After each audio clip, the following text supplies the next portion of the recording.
இப்போ இதில் நீங்கள் பார்க்குறது ராயல் என்ஃபீல்டு புல்லட்டுடைய லேட்டஸ்ட்டு இந்த கான்செப்ட் இந்த மாடலுக்கு ஒன்று தான்.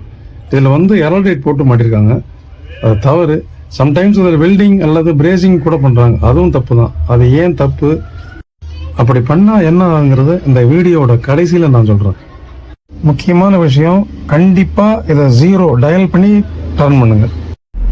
சமீப காலங்களில் இந்த என்ஃபீல்டு ஃப்ரேம் வந்து இந்த கோன் அடிக்கிறதுல ஓவர்ட்டி ஆகிருக்கு, அதுக்கு தான் இந்த இது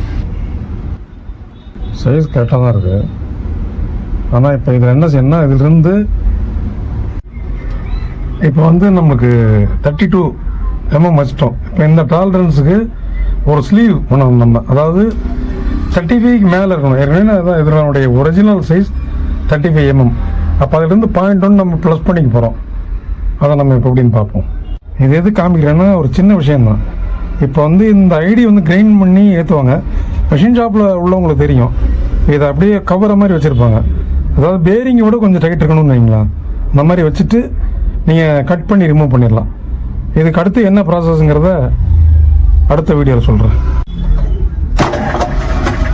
இன்னொரு முக்கியமான விஷயம், இதில் பார்த்தீங்கன்னா இந்த ஃபேஸ் அவுட் இருக்குது பார்த்தீங்களா, இதை வந்து நான் சொல்ல ஃபஸ்ட்டு விட்டுட்டேன். இதை நீங்கள் ஃபஸ்ட்டே 0 பண்ணிடணும். இப்போ நம்ம அதை டச் பண்ணல, ஆனாலும் பார்த்தீங்கன்னா நம்மளோட இது வந்து இவ்வளோதான் இருக்குது. இது எதுக்கு நான் சொல்கிறேன்னா, மெஷின் ஷாப்பில் வந்து இந்த மாதிரி விஷயங்கள்ல ஆரம்பத்திலேயே நம்ம கவனமாக பண்ணிட்டோம்னா அதுக்கப்புறம் நம்ம செய்கிற வேலை